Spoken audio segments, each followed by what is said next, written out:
At 38 years old, Wesley Hayes earned $61,000 a year as a utility supervisor for the Macon-Bibb County water plant. It was a good, steady job that provided for the life he had built with his wife, Aisha. On the morning of their 15th wedding anniversary, at precisely 6:17 a.m., he woke to the cold emptiness of the other side of their king-sized bed. The space beside him, where Aisha's warm body should have been, was unnervingly still. The only evidence she'd been there at all was the faint, lingering scent of her $280 Joe Malone perfume, a fragrance that smelled like money and distance.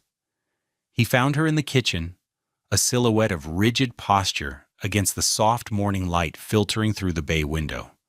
She was already dressed in a sharp, gray $1-800 Theory pantsuit, her gaze fixed on a tablet propped against a fruit bowl filled with purely decorative pomegranates. Wesley, a man whose deep brown skin seemed to hold the warmth the room lacked, smiled.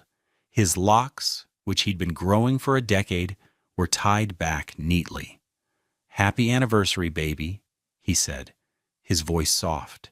He held out a small, clumsily wrapped box. Inside was a sterling silver bracelet with a single charm, a tiny, intricate water droplet. It had cost him $250, a significant purchase on his salary, one he'd saved for over 3 months. Aisha didn't look up from her screen. "Thank you, Wesley." Her tone was flat, devoid of any emotion.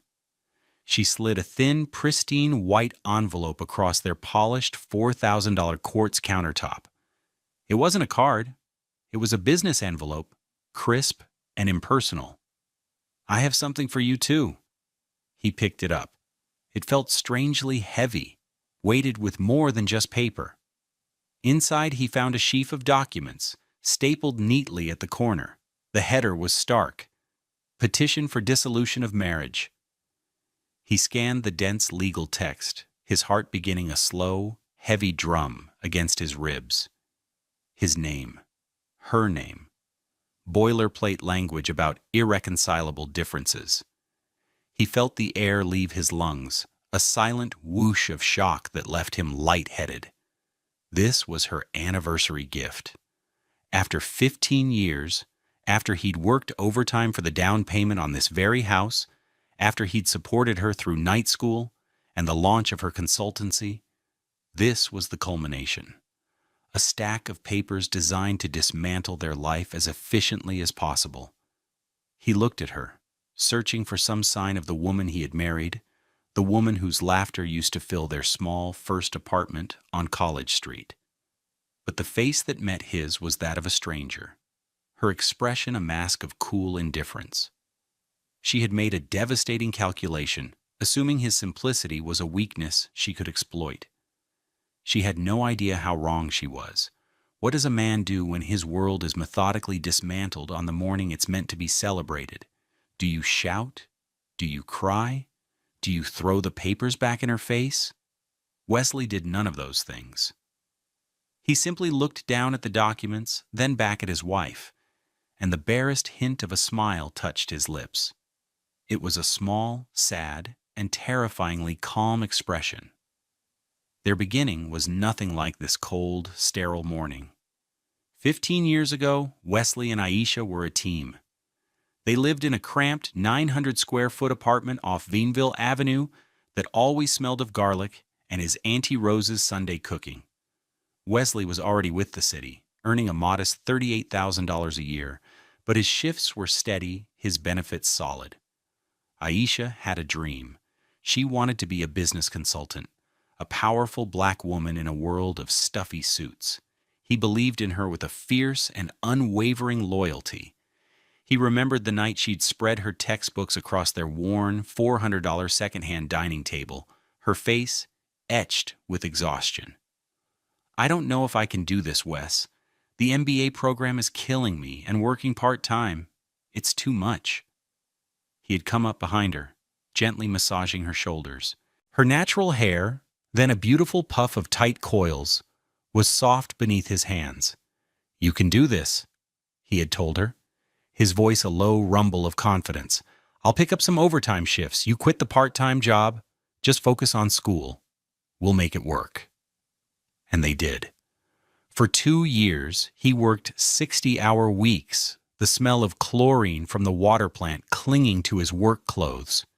He packed her lunches, made sure she had dinner when she came home late from study groups, and paid her tuition, a staggering $32,000 they financed with a high-interest loan, which he meticulously paid off over the next 5 years. He wore his $89 Timex watch until the band frayed and broke, while she got a new laptop. He drove their 2004 Toyota Camry, a car with 150,000 miles on the odometer, so she could have reliable transportation to her unpaid internship. It was all for the future they were building. When she graduated, her name gleaming on the diploma, he was the proudest man in the auditorium. He felt her success as if it were his own. They celebrated with a bottle of $15 sparkling wine and a shared dream. Soon after, Aisha Hayes Consulting was born, operating out of their spare bedroom. Wesley designed her first business cards himself, spending hours on a free online template. He was her first and only investor, sinking $5,000 of their savings, money he'd been setting aside for a new truck, to buy her a proper desk, a new computer, and to register the LLC. The first few years of the business were lean. He'd come home from the plant and find her hunched over spreadsheets, her face glowing in the blue light of the monitor. He'd make her tea and listen as she talked about potential clients, market penetration, and growth strategies. He didn't always understand the jargon, but he understood her passion. His steady $45,000 salary was the bedrock that allowed her to take risks. It paid the mortgage on the new house they bought in a quiet North Macon subdivision, a modest 3-bedroom ranch that cost them $165,000. It kept the lights on. It bought the groceries. He remembered the day she landed her first major client, a 5-figure contract. She had danced around the living room, waving the signed paper like a trophy. "We did it, Wes! We did it!" she'd yelled, jumping into his arms. And in that moment, the "we" felt real, solid, indestructible. The business grew, slowly at first, then with astonishing speed. Her spare bedroom office became a leased space downtown in a glass tower that reflected the sky. The $5,000 he'd invested turned into a company with a 6-figure annual revenue, then 7. And as the money poured in, the "we" began to quietly, almost imperceptibly, erode. It started with small things. The $200 sofa they had saved for together was suddenly replaced by a sleek, white leather sectional that cost $9,000. "The old one was tired, Wesley. It didn't fit the new aesthetic," she'd said, waving a dismissive hand. He came home one day to find their bedroom, once a cozy space painted a warm beige, had been completely redone by an interior designer for $15,000, featuring silk wallpaper and a bed frame that looked like it belonged in a museum. He hadn't been consulted. His worn armchair, the one he loved to read in, was gone. "It was donated to Goodwill," she'd explained. "It just didn't go with the new vision." Her wardrobe transformed. The simple, elegant dresses from local boutiques were replaced by labels he'd only ever seen in magazines. A $2,400 Burberry dress for a networking event, a $4,500 Chanel handbag because image is everything, a $6,000 Cartier watch that gleamed on her wrist, a stark contrast to his new $120 Red Wing work boots he'd bought for the plant. The price tag contrast wasn't just in their accessories, it was becoming the story of their lives. Her exponential luxury stood beside his steadfast modesty, and the space between them grew wider with every dollar she spent. The first real crack in the facade, the one that sent a tremor through the foundation of Wesley's denial, happened at a dinner party. Aisha was hosting a group of her new colleagues and clients at your house. They were people who talked about portfolios and venture capital, their laughter sharp and brittle. Wesley, in his simple button-down shirt and slacks, felt like a tourist in his own home. He circulated, offering drinks, trying to engage in conversations that felt like a foreign language. He was standing near the kitchen island when he heard his name. It was Marcus, a slick consultant with a condescending smirk, who asked Aisha, "So, what does your husband do again?" Aisha let out a small, tinkling laugh, a sound that was once endearing but now grated on Wesley's nerves. "Oh, Wesley," she said, her voice dripping with a kind of amused patronage. "He keeps the city running. He makes sure everyone can flush their toilets." The group around her chuckled.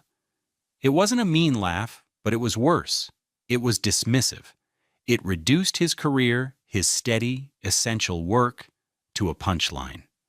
He was the simple, reliable man who dealt with the city's plumbing while she built an empire. He saw the pitying glances they shot his way. He felt his face grow hot with a slow-burning humiliation. He had spent years supporting her, believing his work was the stable ground from which her dreams could launch. In that moment, he realized that to her and her new world, his stability wasn't a strength. It was a quaint, unsophisticated liability. He caught her eye across the room, and she gave him a tight, dismissive smile, as if to say, "Just play along. You don't belong here, but pretend you do." He spent the rest of the evening in near silence, the laughter of the guests echoing in his ears like a judgment. The outrage began to accumulate, a fine, bitter powder coating his heart. A few months later, the second crack appeared, wider and more alarming than the first. He came home from a long shift at the plant, his back aching, to find a brand new, obsidian black Mercedes GLE parked in their driveway. It was a magnificent vehicle, sleek and powerful, and it cost a breathtaking $72,000. He walked into the house to find Aisha admiring it from the window, a glass of expensive wine in her hand. "What is this?" he asked, his voice tight. "It's my new car," she said, turning to him with a brilliant smile as if expecting him to be thrilled. "Isn't she a beauty?" "Aisha, we can't afford this. A $72,000 car? We didn't even talk about it." Her smile vanished, replaced by a flash of irritation. "First of all, I can afford it. The business is having its best year ever. And second, it's a business expense, Wesley. It's about optics. When I pull up to a meeting with a CEO, I can't be driving that old thing you love so much." She gestured vaguely toward the garage, where his paid-off Camry was parked. "That old thing is what got you to those meetings in the first place," he said, his voice dangerously quiet. "Oh, don't be so dramatic," she scoffed. "You wouldn't understand. This is my world. It has different rules." The line was drawn. It wasn't our money or our success anymore. It was hers. He was just a spectator, living in a house that was rapidly becoming hers, surrounded by things that were hers, with a wife who was increasingly a stranger. He felt a profound sense of erasure, as if the 15 years of his contributions were being systematically deleted from their shared history. The cruelty became more casual, more frequent. Her sister Brianna, a woman who had never held a steady job for more than 6 months, was suddenly on the consultancy's payroll. Wesley, who still balanced their personal checkbook out of habit, noticed large, regular payments to a company he'd never heard of, Brianna's Digital Solutions. The payments were for thousands of dollars at a time. One evening, he brought it up as gently as he could. "Hey, babe, I was just looking over some of the accounts for our taxes. I saw these invoices from Brianna's company. What services is she providing exactly?" Aisha's eyes went cold. She put down her fork with a sharp click against the plate. "She's handling my social media marketing and digital outreach. It's complicated. You wouldn't get it. It's just $7,000 a month seems like a lot for social media," he pressed, a knot of dread tightening in his stomach. "I thought you had that agency in Atlanta for marketing." "I'm diversifying my assets, Wesley," she snapped, her voice like ice. "And I would appreciate it if you would stay in your lane. My business is my business. You manage the water pressure for the city of Macon. I'll manage my company's finances. Stay in your lane." The words hung in the air between them, brutal and final. He was being told, in no uncertain terms, that his role was to be the quiet, supportive husband, not a partner. His concern was dismissed as ignorance. His questions were an intrusion. The woman he loved was walling him out of her life, brick by condescending brick, and he was expected to stand by and admire the architecture. The final, most devastating conversation happened about 8 months before the divorce papers appeared. They were sitting on their expensive white sofa, the television playing silently in the background. Aisha was scrolling through her phone, a small, self-satisfied smile on her face. "I had a meeting with my wealth manager today," she announced. "We're talking about aggressive growth for the next fiscal year."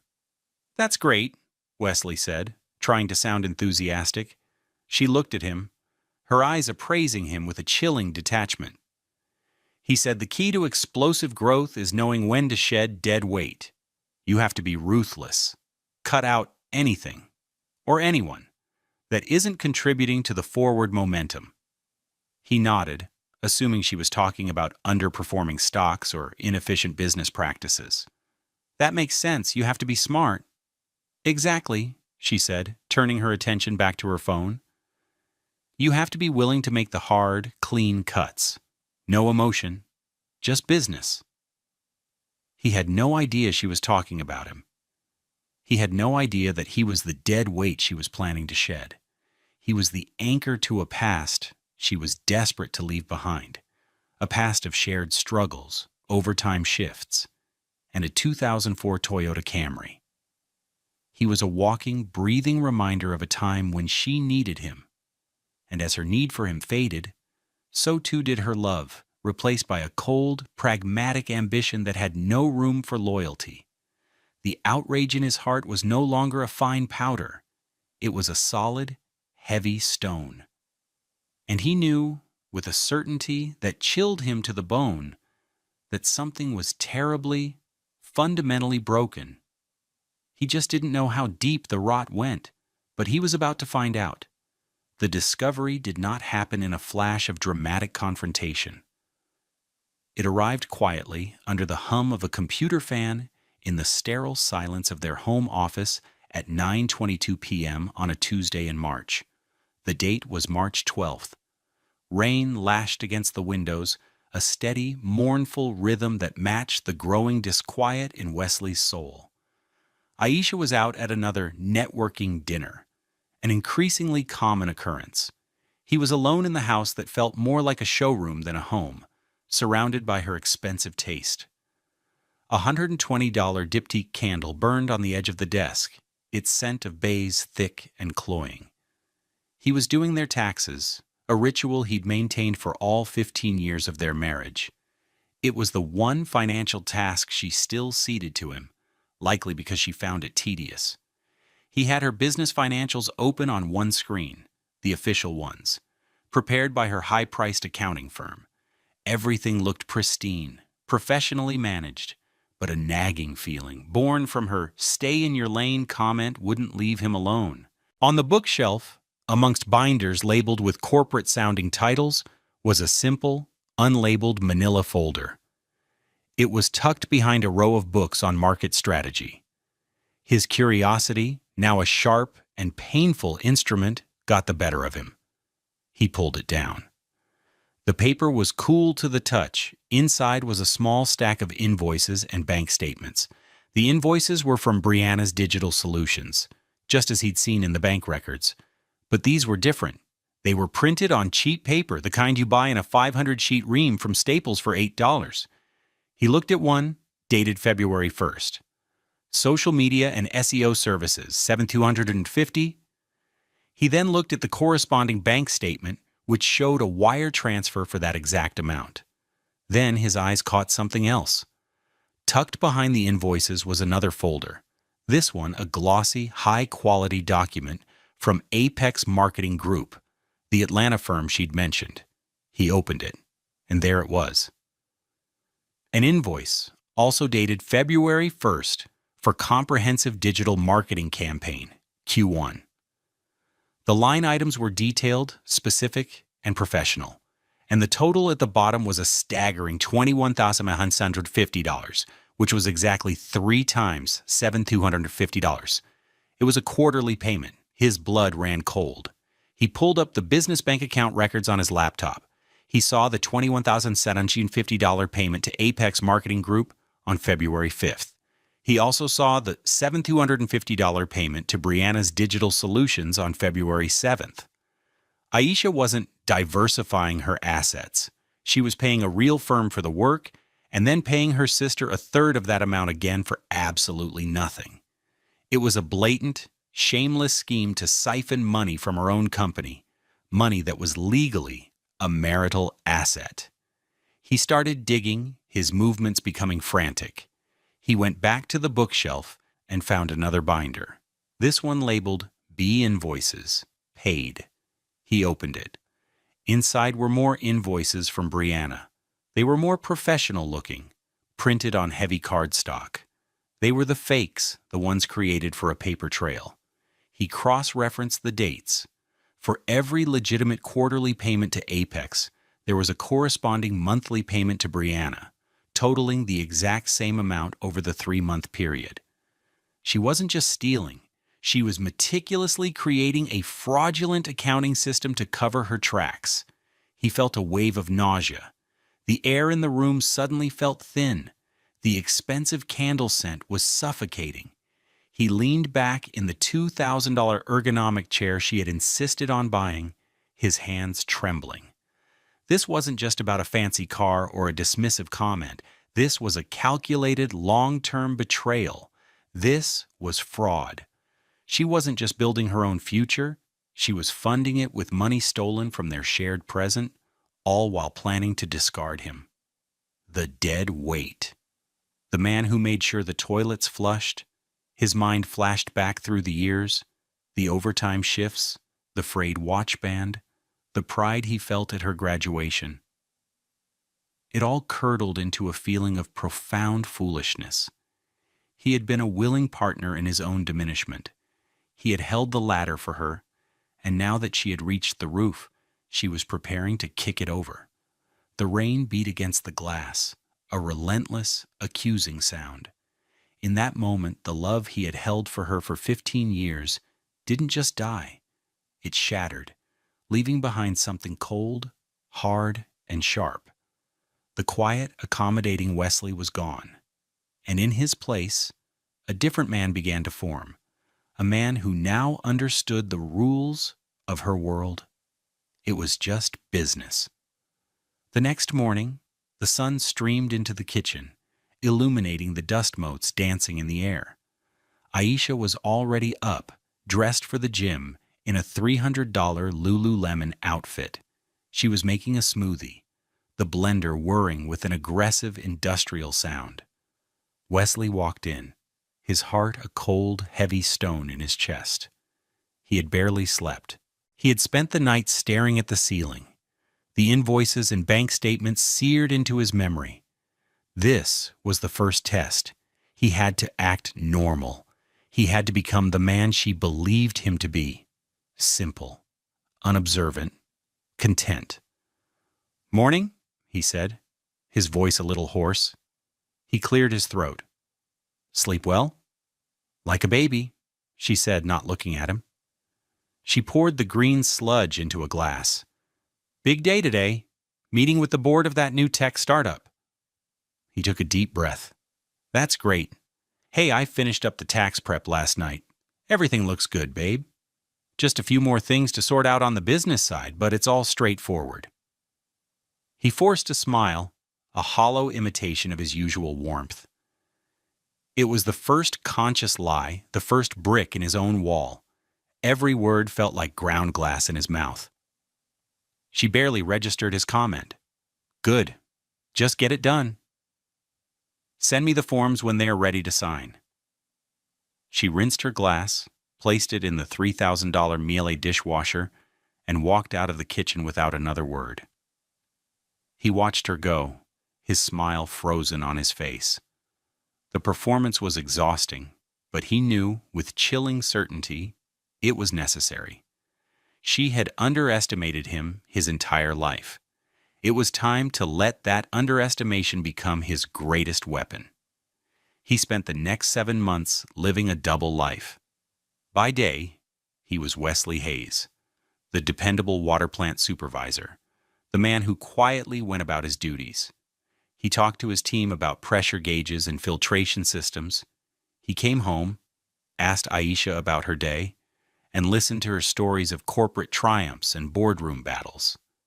He nodded and smiled, playing the part of the supportive, slightly clueless husband she had typecast him as. But by night, he was a different man. He became a forensic accountant in his own home. He bought a $99 external hard drive from Best Buy and a small, undetectable USB flash drive. When Aisha was at her late-night dinners or on her frequent business trips, he went to work. He used a free disk cloning software he'd found online to create a perfect, bit-for-bit copy of her entire business server. It took hours, the progress bar on his laptop crawling at an agonizing pace. He sat in the dark, watching, his only company the low hum of the machinery. He meticulously organized the data. He created a spreadsheet, cataloging every fraudulent invoice from Brianna. He matched them with the legitimate invoices from Apex Marketing. He cross-referenced dates, amounts, and wire transfer confirmation numbers. The total quickly climbed. $7,250 a month for 12 months. He found evidence it had been going on for longer, nearly 2 years. The number was staggering. He calculated it precisely. $87,450 in provable fraudulent payments to her sister. Each lie was a small, painful scene. One evening, Aisha came home, excited. "I'm thinking of getting the garden professionally landscaped," she said, gesturing to the backyard he so lovingly tended. "Something more curated. These hydrangeas you planted are a bit pedestrian." Wesley felt a flash of anger. He had planted those with his own hands. But he swallowed it down. "Oh, yeah? What were you thinking?" he asked, his voice even. He feigned interest as she showed him pictures on her tablet of sterile, minimalist gardens with concrete planters and expensive ornamental grasses, a project that would cost at least $25,000. He was playing dumb, dying inside, but gathering the evidence of her profligate spending, which he later documented with a screenshot and the designer's estimated cost. Another night, he was cleaning up her office. He found a stack of credit card statements for the Business American Express card. He saw thousands of dollars spent at designer boutiques, 5-star hotels for business trips. She took a loan and lavish dinners at restaurants where a single plate cost more than his weekly grocery budget.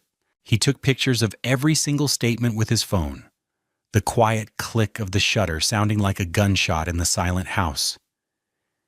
He then uploaded the photos to a secure, password-protected cloud account, one she knew nothing about. The most damning piece of evidence, the one that made his vision go white with rage, was an email. He found it in a deep archive folder in her cloned email server. It was from Aisha to her attorney, a woman named Renita Sharp. The subject line was filing strategy. He opened it, his hand trembling. The email, dated April 5th, was short and brutal. "Renita," it read, "let's move forward with the surprise filing in October, on our anniversary. The shock value will work in our favor." He's simple, content with his little job and his garden. He won't have a lawyer ready, and he won't know what hit him. As you said, the cleanest grab is the surprise grab. Let's make this quick and painless for me.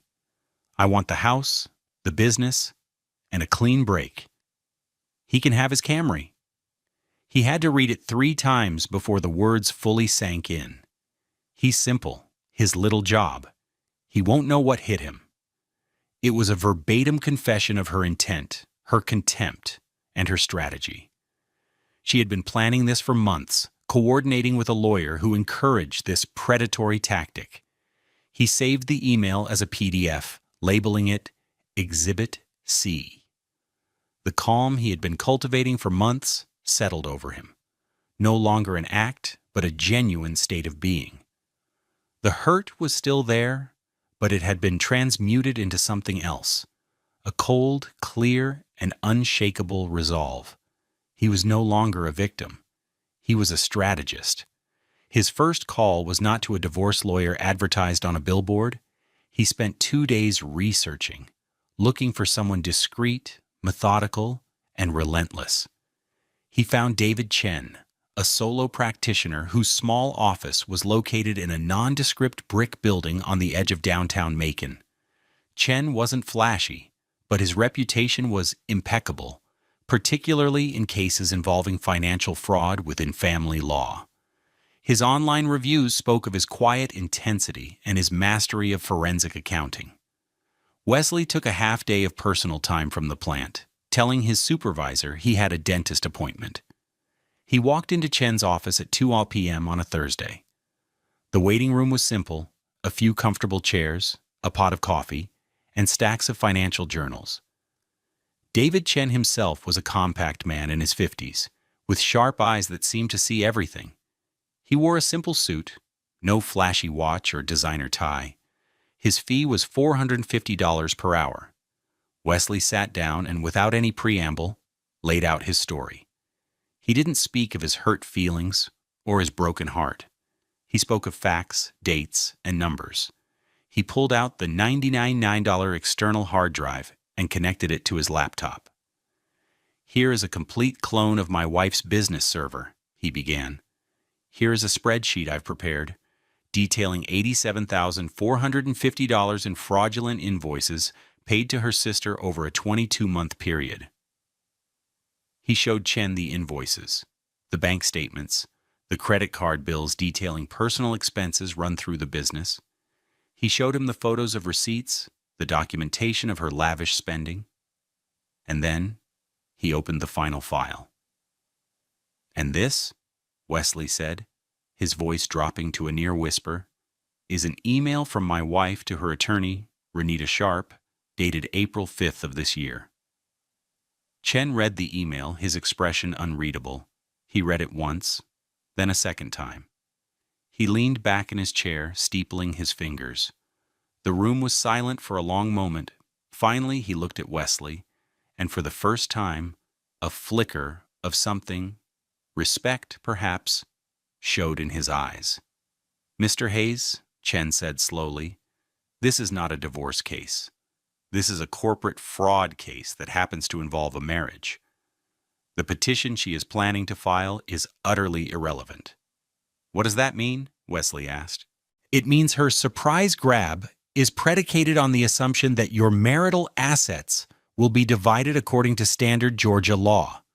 But she has been actively devaluing a primary marital asset, the business, by siphoning funds for personal use and to enrich a family member. That is fraud. It fundamentally changes the entire equation." Over the next few months, Wesley met with Chen weekly. They worked with a forensic accountant Chen had on retainer, a woman who combed through the data Wesley had gathered and certified every single fraudulent transaction. The cost of the accountant was an additional $3,000, which Wesley paid for with a small personal loan he took out against his city pension. It was an investment in his own justice. They built their case brick by meticulous brick. They subpoenaed bank records for Brianna's shell company, confirming the money was immediately transferred to her personal account and spent on trips, clothes, and a down payment on a new car. They documented everything.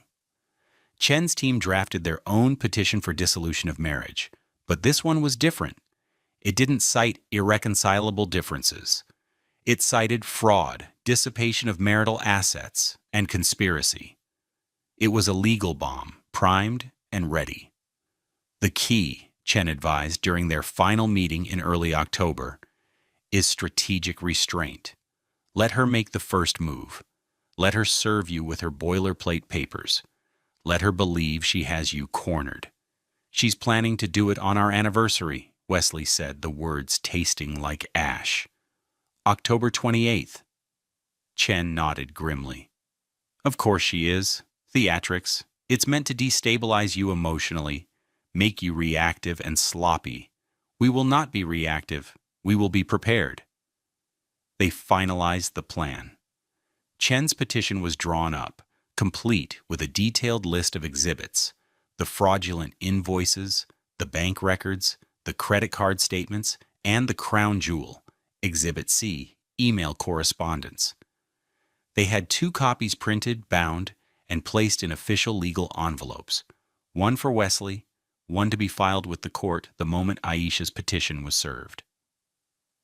She is going to serve you papers expecting you to crumble, Chen said, handing Wesley the thick envelope.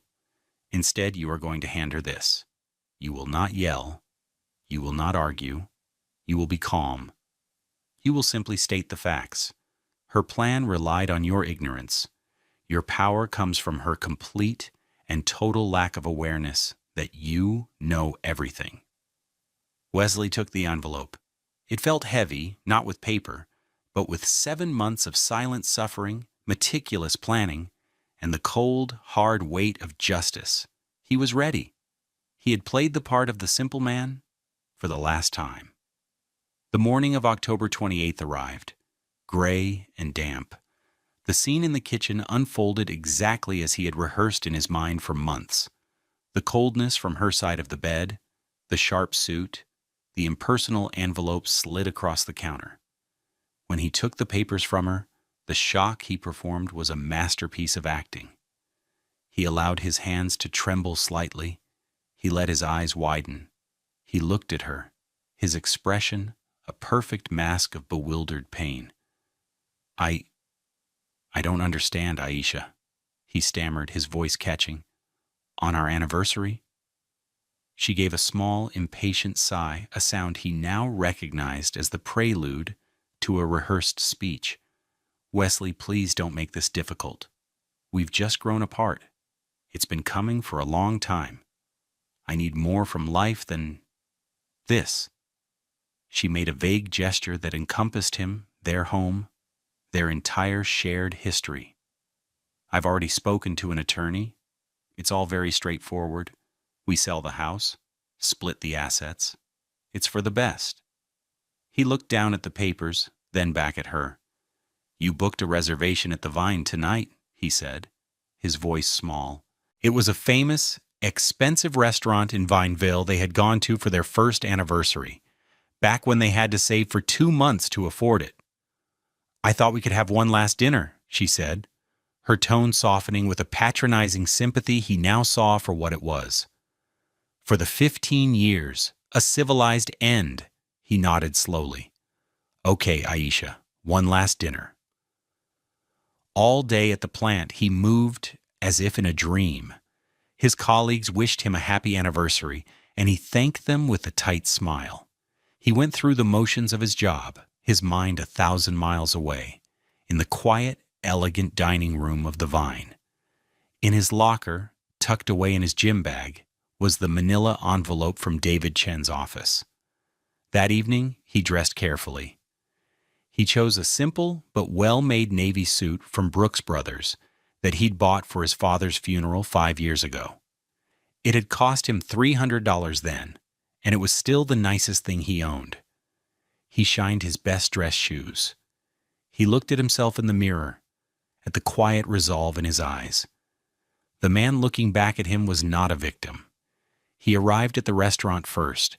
The space was beautiful, all dark wood, low lighting, and the quiet clink of silverware. Rain streaked down the large glass windows, blurring the lights of the city outside. When Aisha arrived, she was a vision of success. She wore a stunning, form-fitting Hervé Leger dress that must have cost at least $3,500.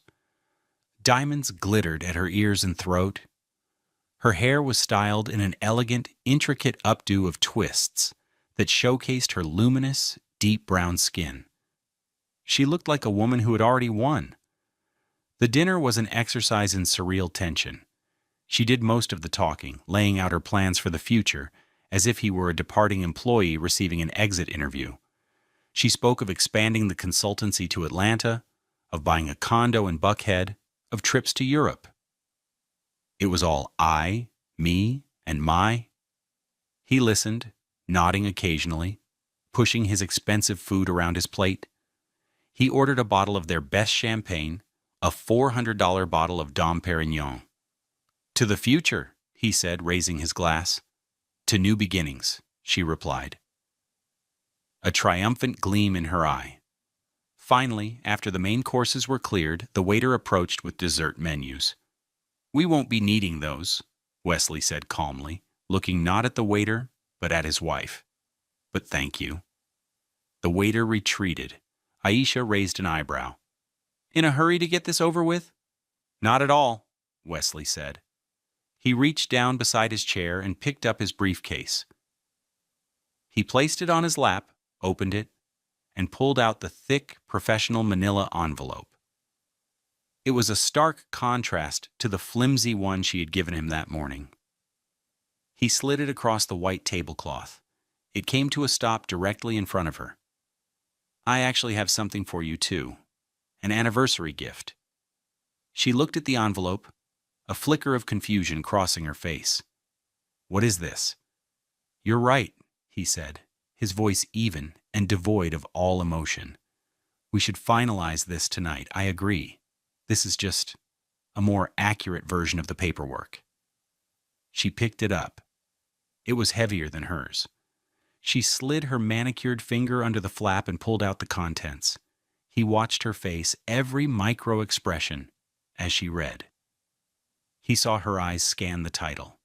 "Petition for Dissolution of Marriage on Grounds of Fraud." He saw the color drain from her face, leaving her radiant skin looking ashen under the restaurant's soft lighting. Her confident posture sagged. Her eyes darted down the first page, her breath catching audibly. She flipped to the next page, to the list of exhibits. Exhibit A. Certified copies of 22 fraudulent invoices from Brianna's Digital Solutions, totaling $87,450. Exhibit B.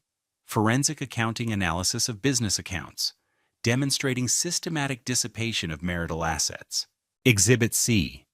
Verbatim transcript of email correspondence dated April 5th from Aisha Hayes to attorney Renita Sharp.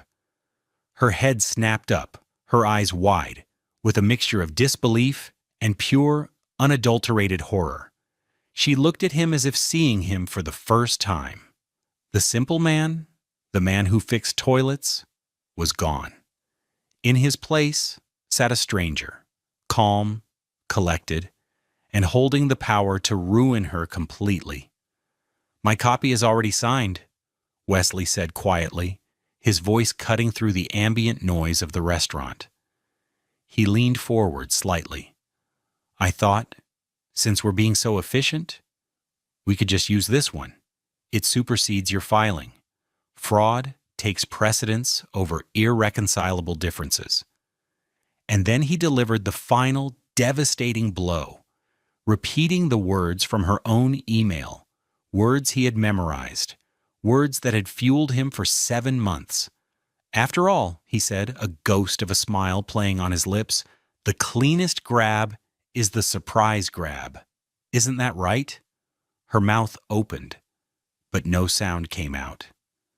The mask of the powerful, untouchable consultant had shattered, and all that was left was a woman caught in a trap of her own making. The silence that stretched between them was more profound than any shouting match could ever be. He had not raised his voice. He had not insulted her. He had simply held up a mirror, and the reflection had destroyed her. Aisha's composure finally broke. A strangled sound, half gasp, half sob, escaped her lips. Her eyes, wide with panic, darted around the elegant dining room as if searching for an escape route. You can't do this," she whispered, her voice trembling with a fury born of pure terror. "It's already done," Wesley replied, his tone still unnervingly calm. He folded his napkin and placed it on the table. My attorney filed our petition with the court this afternoon, an hour after your process server left the papers at our house. All business assets have been frozen by a temporary restraining order, pending the fraud hearing. You bastard, she hissed, her voice low and venomous. She started to raise her voice, her face contorting with rage. You think you can— I wouldn't cause a scene if I were you, Wesley interrupted softly, his gaze unwavering. The CEO of Macon First Bank is sitting at that table by the window. I believe you have a meeting with him next week, or you did. Her eyes followed his subtle nod, and the blood drained from her face once more. She sank back into her chair, defeated. The fight went out of her, replaced by a chilling realization of her complete and utter ruin. Wesley stood up. He pulled out his wallet, a worn leather billfold he'd owned for 10 years, and placed 5 crisp $100 bills on the table. The champagne was $400, he said. This should cover it, and a generous tip. The rest of the meal is on you, or on what's left of your accounts. He turned and walked away without a backward glance, leaving her sitting alone at the table with the evidence of her downfall spread out before her like a funeral shroud.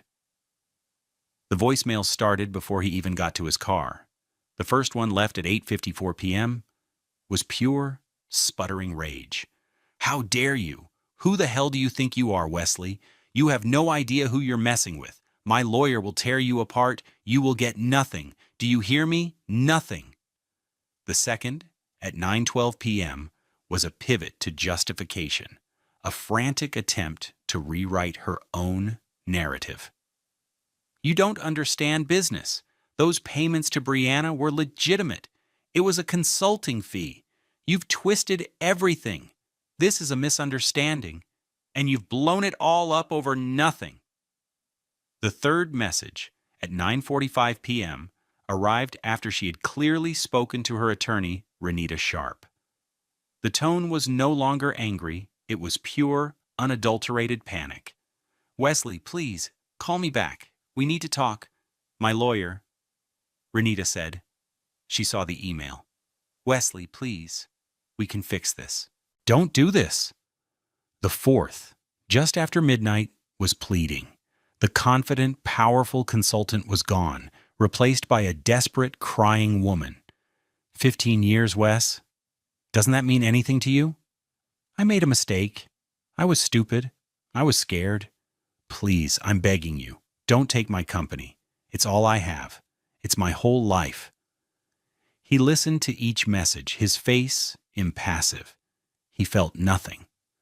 The woman on the phone was a stranger, mourning the loss of a future she had tried to steal. The consequences cascaded with brutal efficiency. Attorney Renita Sharp, implicated by the email where she advised the surprise grab tactic, filed a motion to withdraw as counsel the very next day. The motion was granted, but the damage was done. A formal complaint was filed against her with the State Bar of Georgia for unethical conduct. Her reputation as a sharp, aggressive litigator was permanently tarnished. Aisha's business, her entire identity, imploded. With the assets frozen, she couldn't make payroll. Her employees, seeing the writing on the wall, quit en masse. Her clients, hearing whispers of fraud and a contentious divorce, pulled their contracts. The consultancy she had built, once valued at over $1.5 million, was now worthless, a hollow shell drowning in debt and scandal. The $72,000 Mercedes GLE, improperly financed as a business vehicle, was repossessed from their driveway 2 weeks later. The tow truck driver was polite but firm. Aisha watched from the window, her face a mask of numb horror. Her sister Brianna was named as a co-conspirator in the fraud claim. She was served with her own set of papers and faced the terrifying prospect of not just civil liability, but potential criminal charges for wire fraud. The sisterly bond, forged in conspiracy, shattered under the weight of legal jeopardy. Their frantic, accusatory phone calls became the stuff of legend among the few friends who hadn't yet abandoned them. The divorce settlement was a swift and brutal affair. There was no negotiation. Faced with irrefutable evidence of fraud, Aisha had no leverage. She agreed to sign everything. Wesley was awarded full ownership of the house, their primary shared asset, with an equity of around $150,000. He was also awarded sole ownership of the now-defunct Aisha Hayes Consulting, along with all its debts and liabilities. It was a poisoned chalice he was happy to accept, as it meant she could never again use its name. Aisha, the woman who had planned a $400,000 asset grab, walked away with her personal belongings, her now worthless Cartier watch, her designer clothes, and a mountain of personal legal debt estimated at over $50,000. She lost the house, she lost the business, she lost her reputation, and she lost her family. She had tried to make a clean grab, and in the end, she had been wiped clean. 1 year later, the rain was falling again, but it felt different. It was a gentle, cleansing spring rain, nurturing the new life pushing up from the dark soil in Wesley's backyard. He sat on his back porch in the same worn armchair Aisha had tried to throw away, a steaming mug of coffee in his hands. The house was quieter now, but it was a peaceful quiet, not a tense one. The sterile white furniture was gone, replaced by comfortable, well-worn pieces he'd picked up from antique shops and local craftsmen. The scent of diptyque had been replaced by the smell of freshly brewed coffee and damp earth. He was still Wesley Hayes, utility supervisor. His salary was now $63,500 a year. He still drove his Camry, which now had 198,000 miles on it. On the surface, not much had changed, but everything was different. The heavy weight of his wife's ambition, a weight he hadn't even realized he was carrying, was gone. He felt lighter. He felt free. He had sold the shell of the consultancy for a paltry $10,000 to a liquidator, just to be rid of it. But he had pursued the debts owed to the company before its collapse, and his lawyer had managed to recover a significant portion of the accounts receivable. He didn't want her world, but he felt a sense of duty to clean up the mess she had made. He had heard through the grapevine that Aisha had moved to Atlanta, trying to start over. She was working an entry-level marketing job for a fraction of her former income, living in a small, rented apartment. Her name, once a symbol of success in Macon's business community, was now a cautionary tale. He felt no triumph in her downfall, only a quiet, somber sense of balance restored. He had forgiven her, not for her sake, but for his own. Forgiveness was the final act of taking his power back, of refusing to let her betrayal occupy any more space in his life. The true resolution, the act that brought him the most profound peace, was what he did with the money. After legal fees, he had recovered the full $87,450 that Aisha had funneled to her sister. He could have used it to pay down his mortgage or buy the new truck he'd dreamed of for years. But that felt wrong. That money was tainted by deceit. It needed to be laundered, not by crime, but by kindness. Through his lawyer, David Chen, he anonymously established the Macon Water Purity Fund. The entire sum was donated to the Macon-Bibb County Water Utility, specifically earmarked for the purchase of new, state-of-the-art ozone filtration equipment for the very plant where he worked. It was equipment they desperately needed, but could never find room for in the tight city budget. No one at the plant knew where the money came from. They only knew that one day a letter arrived announcing a grant that would improve the quality of the water for hundreds of thousands of people. Wesley now walked through the plant with a quiet sense of pride that had nothing to do with his job title. He would look at the gleaming new machinery, a tangible result of his silent battle, and feel a satisfaction deeper than any stock portfolio or luxury car could ever provide. True wealth, he now understood, isn't measured by what you can acquire. It's measured by your character, by your integrity, and by the positive impact you have on the world around you, no matter how small it may seem. Aisha had chased a version of wealth that was hollow, and it had left her empty. Wesley, in his simple life and his little job, had found a wealth that was real and enduring. He had turned the pain of betrayal into pure, clean water for his entire community. And as he watched the rain fall on his thriving garden, he smiled. A genuine, peaceful smile. He was home. Have you ever found strength in a moment of profound betrayal? We believe that the greatest victories are won not with anger, but with quiet resolve and unshakable integrity. Share your thoughts in the comments below, and don't forget to subscribe to Love Beyond Pride for more stories of justice and redemption.